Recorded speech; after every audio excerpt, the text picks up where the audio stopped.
Amanya gange nze Masibo Martha abasinga bamanyi nga Martha Praise erinnya ly'enkozesa music z'okuweera Mukama obujulizi ku lw'okunsobeza okukomawo ku ssomero nga mpise mu bizibu bingi nansobeza okukomawo ku ssomero. Mwebaza nnyo Mukama. Tubalamusiza nnyo abagoberezi baffe ku Sermon Index mu linnya lya Mukama waffe Yesu Kristo era nga tubabuuzaako nga tubeebaza ababa subscribinze, abalikinze nate era abakomentinze ku programu yaffe eyitibwa My Testimony oba obujulizi bwaffe wano wetubaleetera abantu ab'enjawulo. Katonda bayisiza mu biwonvu n'ebikko era bayisiza mu bintu eby'enjawulo okutuuka we batuuse. Era leero nze omuweereza Shalom Edith kuleetedde nate omuntu omulala Katonda gw'ayisiza mu bintu eby'enjawulo okutuuka wano waali n'asalawo ajje amuweere obujulizi. Mukama bawe omukisa nga tukomawo okuwuliriza ki olugendo lwe mwe lubadde era biki byayiseemu. Mukama bawe omukisa nga tukomawo.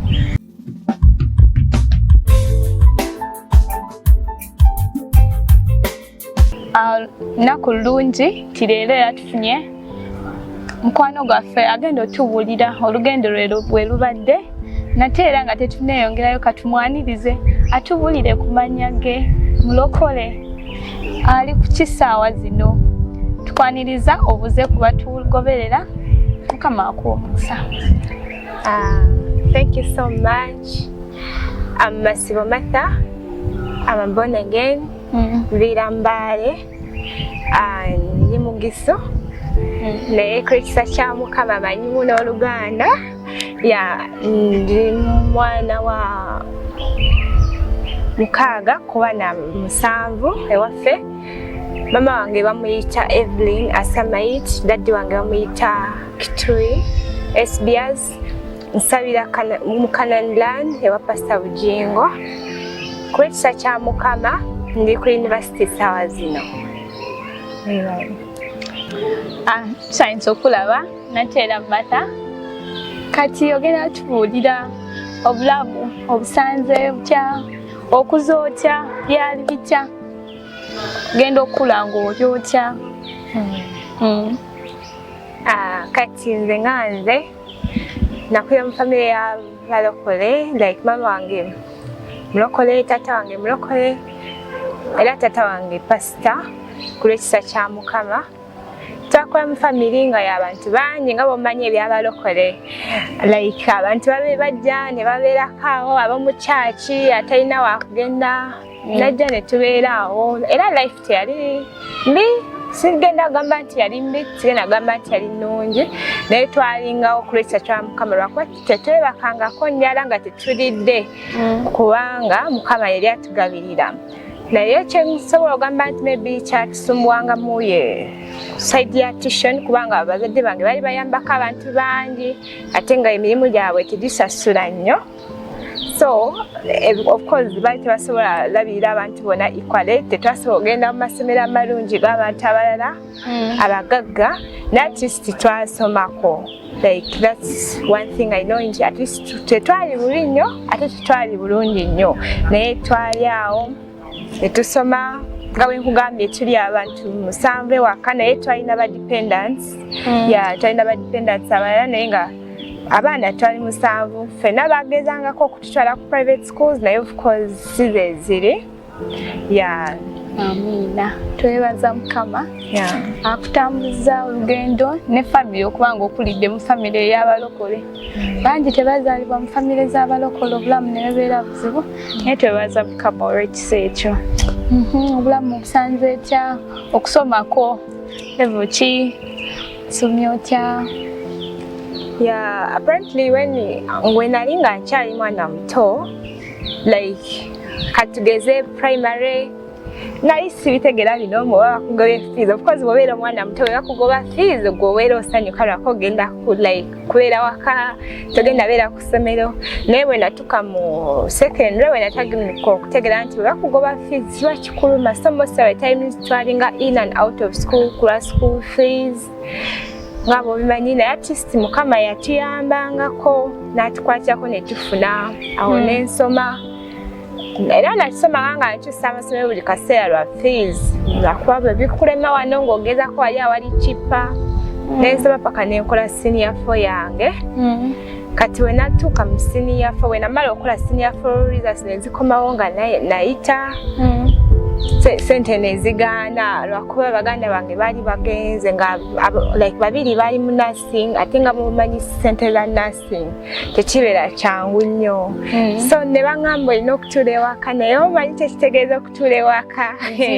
bizibu mosi nga oli muwala ne mbalamalamu omwaka mulamba okutuula ewaka bannaaye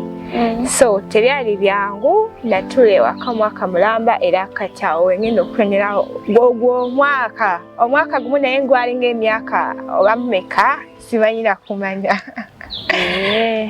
baza Mukama akuweeredde kuva mu buto yadde obuzibu bubeerawo of course bangi of course bagenda mu bizibu bangi badropinga nga bakyalina mu primary naye Mukama mulungi nti gwe at least yakutuusa mu senior 4 yadde mwalimu ebisoomooza naye yakutuusa mu senior 4 tugenda tubuulira senior 4 obuzibu bujjira waggwa obuteeyongerayo ate nga tumanyi taata aweeredde abaana bangi obuzibu bujja butya kyekireeta okwo obuzibu mu kusoma nti otuule ewaka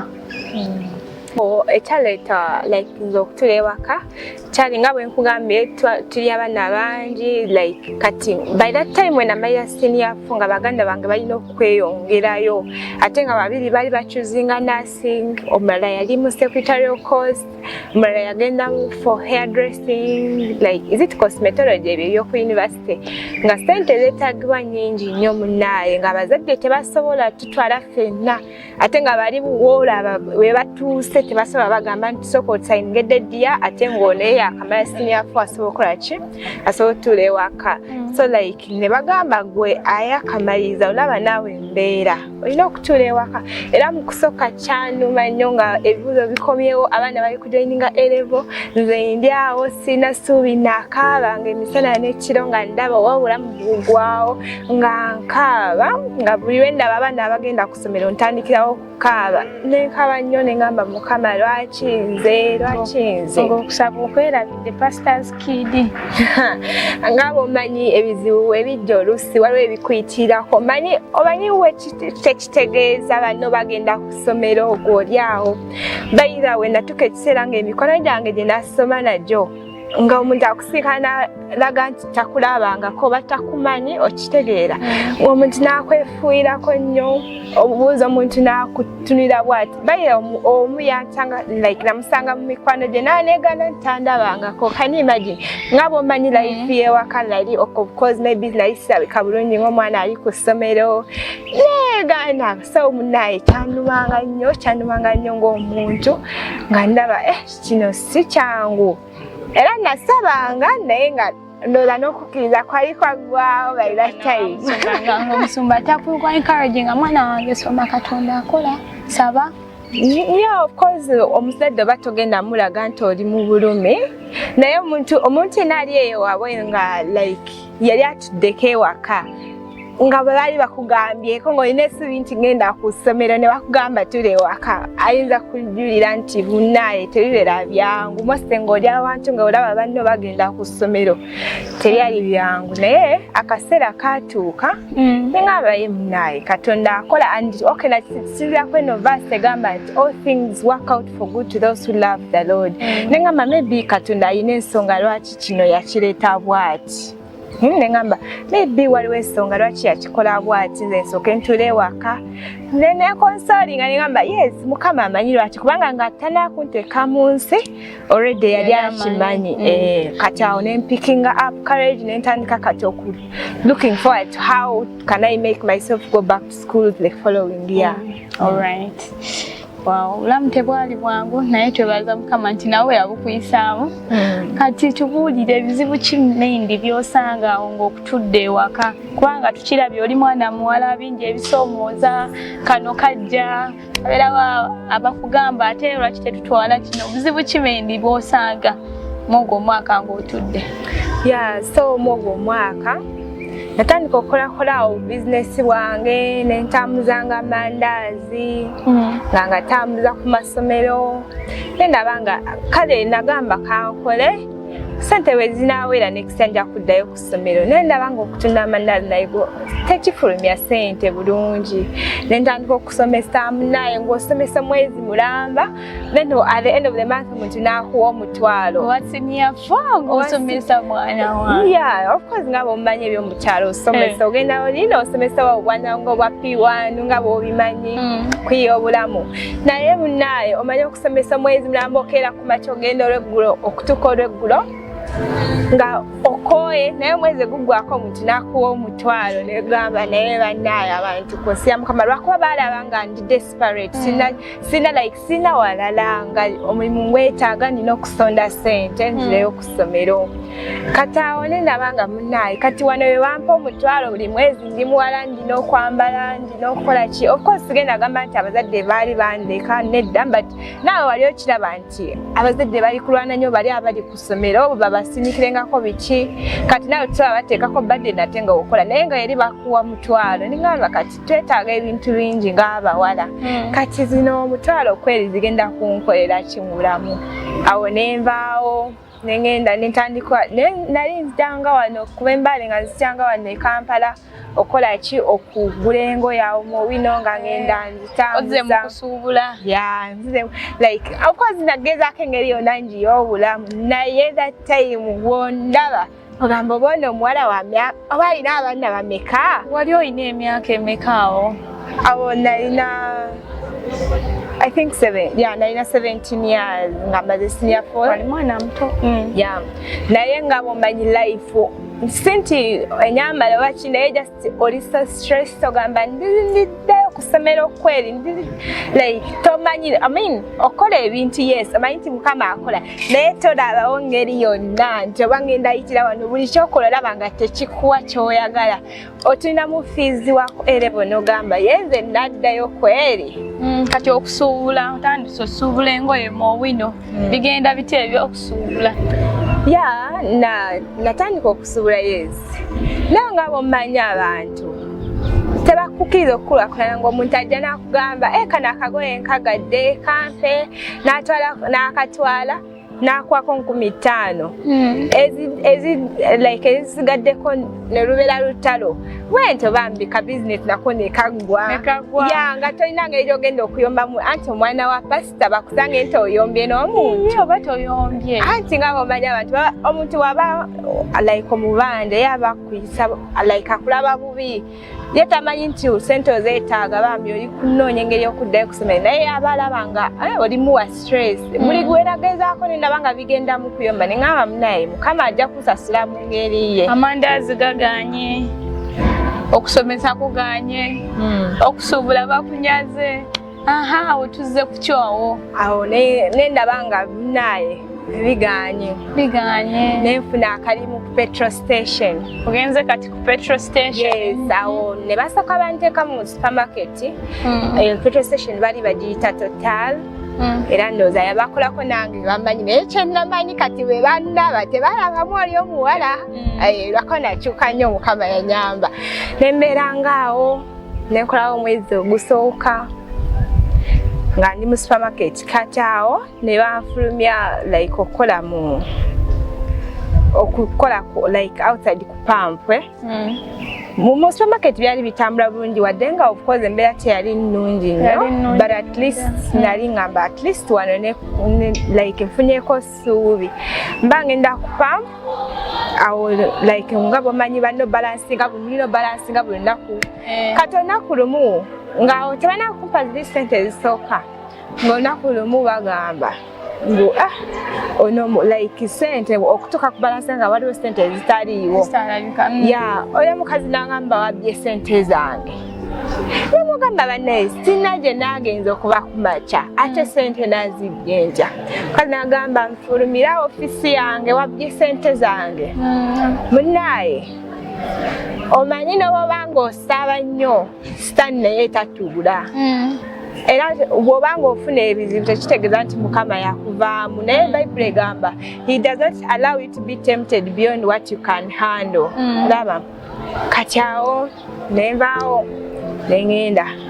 naye ekyewunyiza nze nagamba tekyanuma nti bangobye ku mulimu naye nayagala just nti Mukama alage oba ddala amazima nakikoze oba nedda kubanga nali innocent nensaba nangenda mu kusaba n'okusiiba nensaba Mukama ojjukidde nti olina okusaba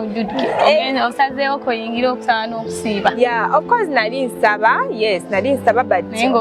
waliwo kali akaseera nkolabanga nga bw'olaba Bayibuli egamba waliwo ebitagenda awatali kusaba na kusiiba naye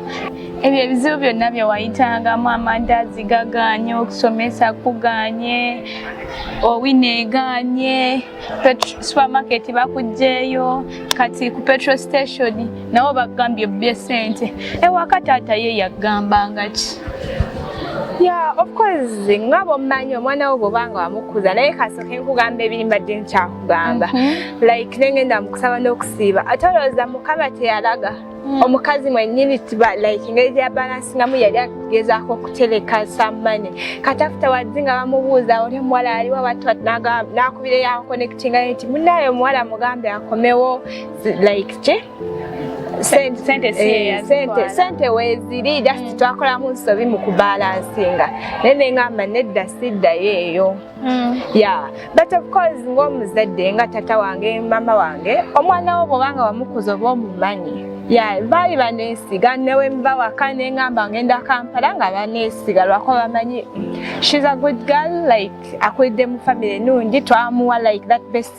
basis like those basic needs like tasobola kuva wano like si muntu kale yeekoza wano lwakuba ali waka ntya taata ntya naye nga yakulira ng'amanyi nti ndina okutya Katonda kyekiddakaawo kati awo munnaaye lwakuba nali nfunyeko obusente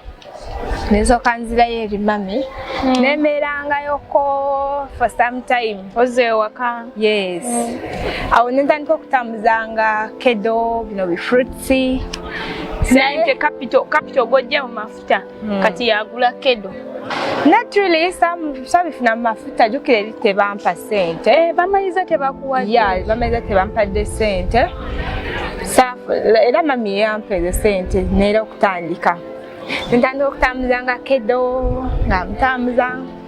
nga woolaba okuyiyembera tusaatula omanyi bw'obanga oli muntu nga wanayira okukola like ogezaako nga bw'osobola olabe nga yes let me work and get some money naye waliwo olunaku lwe nagamba nedda kulina ompanise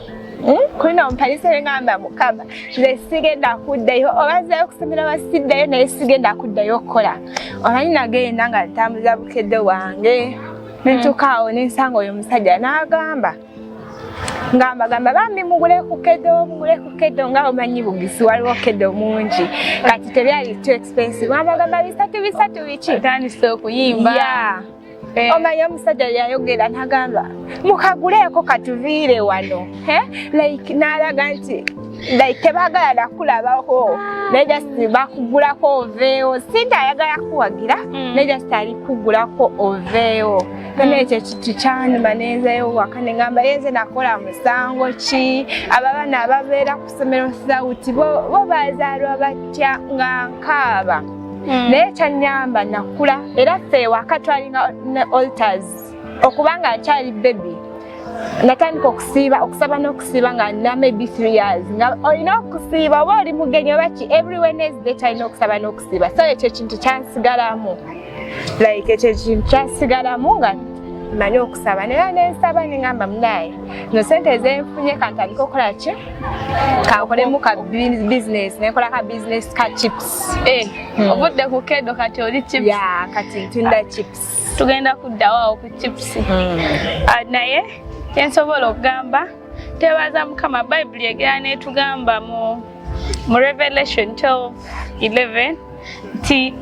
twawangula olw'omusaayi gw'Omwana gw'Endiga n'obujulizi n'ebigambo by'obujulizi bwaffe tebaza Mukama nti teyakuswaza yadde wayita mu bintu eby'enjawulo tumwebaza nti bujulizi bw'oli mukuwa waliwo nawe yayise mu bizibu ebingi mirimu mingi gy'oyiseemu egy'enjawulo ng'essuubi owulira ligenda tuwulidde muganda waffe mitendera gyonna gyagenzeemu nga gigwa naye finally yatuuka n'atuuka ku buwanguzi saa zino tumulaba anyirira katukomewo katusoke tumuwumuzeemu ate era tukomewo tulabe obulamu obulala we buddako.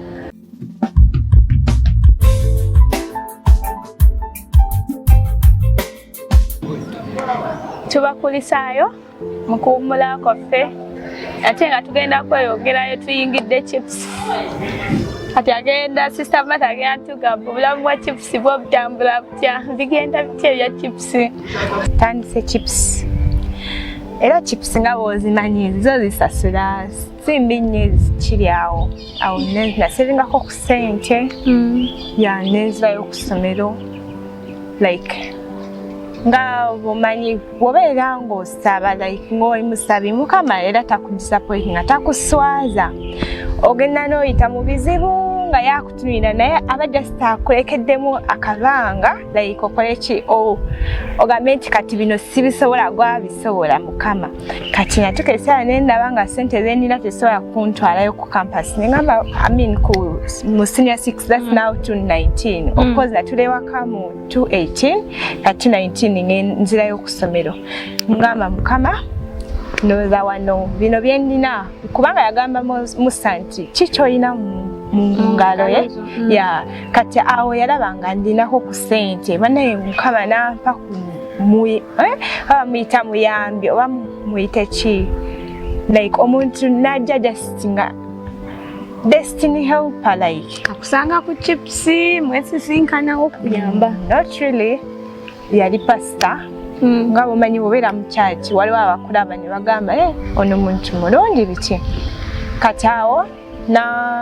namuuza wali osoma ki like of course navayo mu town kati ndi kweteeka ogenda okuddayo ku ssomero. Chips ozikomeza? Of course omwaka guweddeko ebyo byonna byali mu mwaka gumu 2018 kati 19 etuuse bw'obeera ne vision olaba Mukama agamba just write down your vision and I will lead you. Kati that time nalina vision yange ningamba oba kinzirayo ku ssomero Mukama manyi Mukama era nze nasaba ningamba Mukama nze kimanyi ogenda okikola simanyi ogenda okikola naye kyenjagala njagala kuddayo ku ssomero zino ze ssente ze nnina era Mukama yaleetera pastor bamuyita pastor Mwaka alina essomero nangamba bonna ojja ku ssomero lyange ngenda kusasuliranga half wesasire half for the first time nengenda nezino ssente zensevinze naye nga ndi eyo nera nsaba Mukama mugamba zino ssente zendina zikomye no taamu kati taamu eddako gwamanyi nga bwe kigenda okubeera ngono pastor asasula half Mukama nanyamba ola bw'oliko ekisa kya Mukama bambi you never fall you never fail Mukama ereza akuyamba mu second semester njitenda semester second term nakola bulungi nenfuna nera half bursary olabanga Mukama bwampisaawo nengenda wento third semester nera third term nenfuna nera half bursary then netuddayo mu senior 6 awo corona we yajjira ne kulekisa kya Mukama baganda bange bonna bamala kusoma nga ndi mu senior 5 kati eno senior 6 awo naabona nnyo lwaka kati baali bafulumye kati ne bateekinga bakubanga ne pastor yagamba artist wano nkuwadde ka foundation osobola kweyongera naye otugambye first term gye wasasulirako gye weesasulirako ssente zewali James Chips ezo terms endala ssente wazijja anti nakugambye nafuna bursary like school bursary. Full bursary. Not that pastor yasasula still have. Then somero have. Omanyi bw'obeera number 1 bakusasira full. Then bw'obeera number 2 bakuwa zit half. Yes, bakuwa half. Number 3 ne bamuwa quarter. Tuyingidde form 6 awo.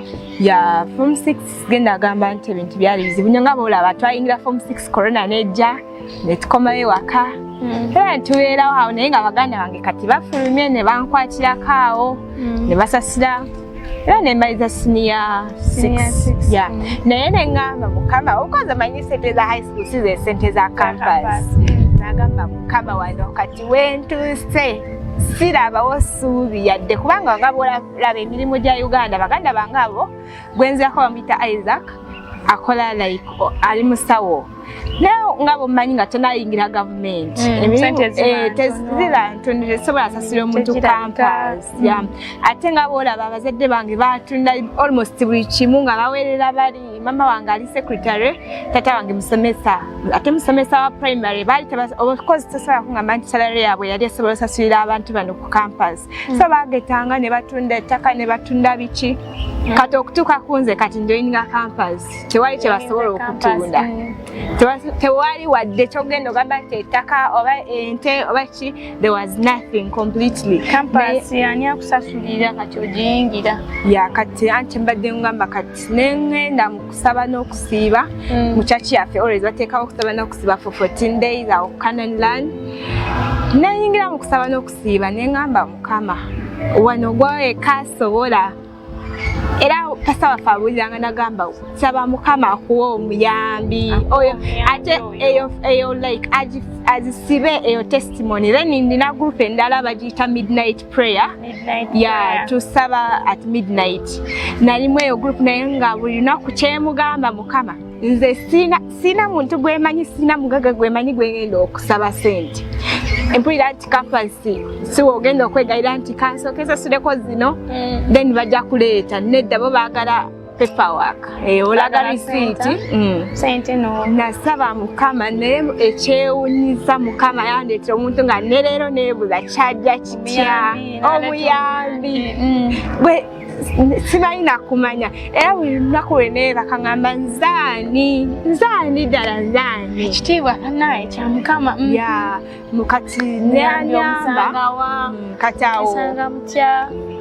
oyo muyambi wange ali cousin now of course ngabo manyi awatali Mukama yakuteekawo oyinza obeera ne sister wange naye notanyamba wadde ng'olina ssente naye nze ngamba yali Mukama yeyamuleeta bwe namala senior 6 nangamba ye lwaki tajja nobeerako mu dduuka yange nga bw'oli muvaaka mutuno ky'okubeera jasise ewaka ngamba tewali buzibu nengenda nkolera mu dduuka lye paka emyezi gyaggwawo nolina ngamba ngenda kusasula fiizi yenna nga sikikkiriza omanyi mama wange kyalina ssente nti oba kinaye ono brother wange yankola shopping buli kimu nangamba genda kusomero nga sikikkiriza bannaye simanyi nakumanya essanyu tuliraba oyiraba nenzita ku campus kati oli ku campus ndi ku campus ni mu first year ate kankubireko amazima last semester tebamanja nakola simisinga kakopepa nti oba bamanja sikimisingangako ngamba oba Mukama akikola ati olusi neewunya ne ngamba yembeera za Mukama naye mu bino byonna abaali bannaba omuntu agenda okulaba eno testimony nedda olaba omuntu agenda okulaba eno testimony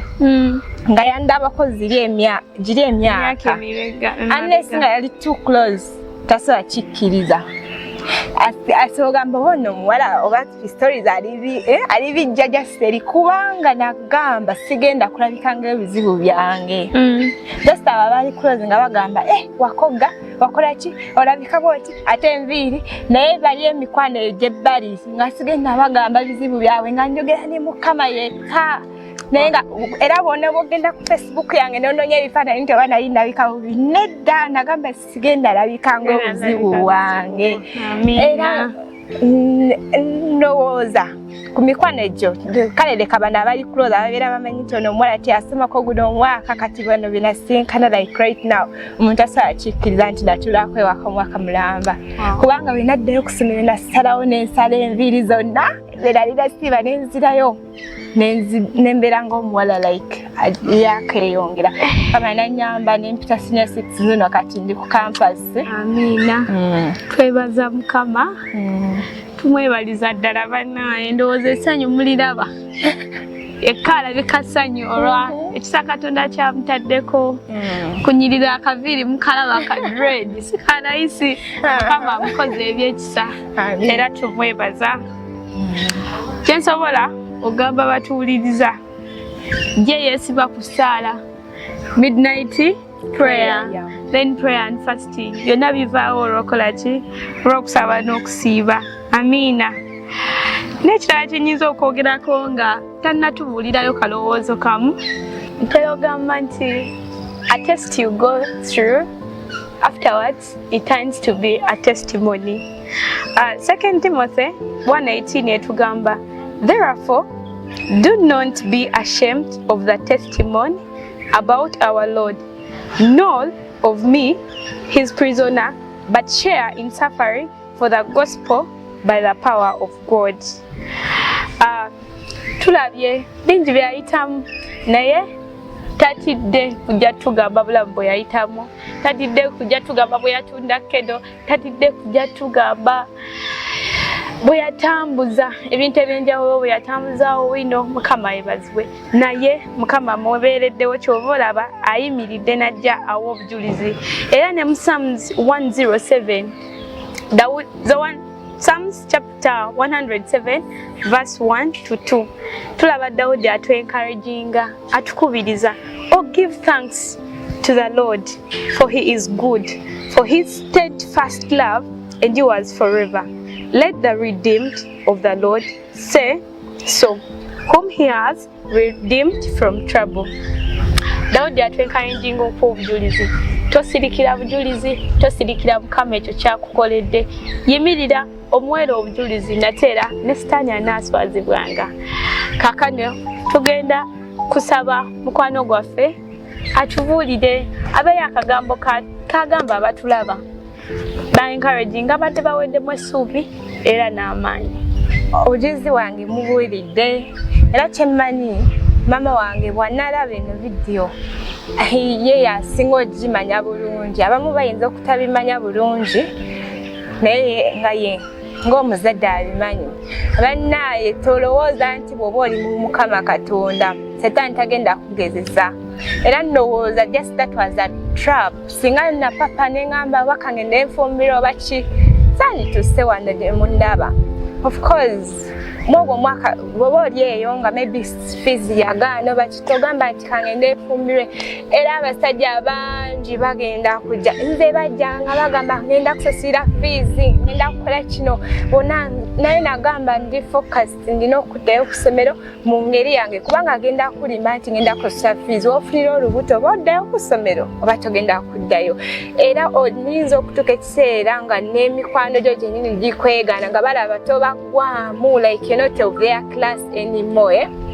Nze n'emikwano gyange nabagambye baneegaana, natuuka ekiseera nge neba uncles bani bampita ne oba malaaya biki, naye ng'omuntu tamanyi ki ekikuli munda, ki ky'oyitamu. Naye bw'obanga omanyi Mukama Katonda ogw'osinza togwangamu ssuubi ate tolekangako okusaba. Nze ne wano ndi mu campus naye bwe nfuna akazibu konna ngenda nensaba Mukama ne mugamba Mukama ye gw'amanyi ebyange, gwe yandeeta wano. Nali sisobola kujja fees onna awantu wonna naye gwe yandeeta wano. Nensaba Mukama era ogenda okulaba nga ebintu bivaawo. Kati togwanga mu ssuubi ate kola nnyo ng'okola ki ng'osaba. Togamba nti Mukama bagenda akuleeta just ekintu from nowhere. Olina okukola nga bw'olaba nabagambye Mukama agamba ki ky'olina mu ngalo. Otandikiraawo Mukama n'alaba engeri gy'akwongerezaako. Weewaawo obujulizi maybe tobuyinza obeera nga bwange, maybe noddayo ku ssomero nga nze tebuyinza beera bwe butyo, naye Mukama bw'obanga omwesize ayina engeri gy'akyusaamu ebintu byo. Ogenda okulaba maybe nga bizinesi ya evuddeyo, ogenda okulaba kubanga tulaba abantu bangi nga tebaasoma naye nga bali bagagga. So mu byonna weesigenga Mukama, saba nnyo, tokkiriza bw'oba ng'oli muwala ng'oli eyo nga tulina fees, okkiriza abasajja okulimba. Bw'oddayo ku ssomero olaba nga bwenyirira olowooza abasajja bali tebajja. Singa bantwala singa kati oba ndabika nti oba singa kati nina abaana bameka, naye kya Mukama bw'oba ng'oli mulokole n'oba ogenda teweekwekanga, tokwenkanga bulokozi bwo. Saba nnyo kubanga Setaani atunulira. Ayinza okuteeka mu mbeera n'olaba nga ndowooza bakange nfuuke wa malaaya nfune ssente. Naye bw'oba ng'omanyi Mukama Katonda, bw'oba ng'osoma Bayibuli, Mukama agamba tewali kiyinza kumulema. Gw'olowooza mu ebyo ebintu bye mbagambye nali nsobola okutuuka wano campus, naye of course mundaba. Ate kati saawa zino nga nze nsazeewo okukola music alongside him. my studies nga nebaza mukama kulebe byankoledde ne of course ekya music kyakuwera lero nokulala nekyensobola okugamba kiri nti mukama mwesibeko mugambe nze sivaawo nga tonyambye munnaye mukama abawulira mukama amanyi obulumi bwo abagenda kuyamba mwesire omwesibeko n'obeera mu mbeera etya oba kale weewaawo maybe ebuzibu bwosibwa maybe okugamba nti tolina fees maybe mu bufumbo bwo mukama takulekerera abakumanyi kubanga yakulaba nga ova nga tonaana kutuuka mu lubuto lwa mama we yali akumanyi bwe mwesire buli kimu just mugambe nze nkikuwadde saba nnyo nga bw'okola mukama tasobola kuyiwa nze kyemmanyi naye nali sifunangako chance waayo obujulizi bwange nga just abantu bandaba ku social media ne balaba nga tukubye photoshoots nga tulabika bulungi munnaye abantu bali babonabona banaye neebazanya abasamon index okumpa eno chance kubanga nagamba mukama bw'oli nkolera kino ekintu ndikuweera obujulizi mu bantu abangi mukama kyankodde mbadde sisobola kisirikira era naawe bw'oba oli eyo ng'olina obujulizi munnaye tobusirikiranga like how you have to tell your story. You don't know whose life you're touching and never give up because there's someone looking up to you. There's someone looking up to you ngagamba if she makes it I will also make it. So munaye abasamon index mukola mulimu gw'amaanyi saba mukama omukisa banaye abayimuse mutu actually abawe buli kyemwagala kyemmanyi buli omu mu nsi abeera n'obuzibu bwe bw'obanga mulina challenge yonna mukama abakolere one time nawe baba interviewing ku TV zennene okusigako ne wano nga muwaayo obujulizi bwammwe bambi mukama abawe omukisa. Twebaza mukama olw'omukisa gwatuwadde okukyazaako muganda waffe Martha mukama gwayimusizza okujja mu nfuufu nate kati amutuusizza n'abalangira kati waali tulabawo era ayina essuubi kyatugambye tosirikira bujulizi mu nnyumba ya mukama vaayo obwogerere era njagala okwencouraginga gwali eyo ng'olina obuzibu bw'oyitamu olina obuzibu bw'oyiseemu oli mu bufumbo oli wabweru byonna oli mu ssomero biganye jangu baba mukama alina kyakukoledde nateera omwera obujulizi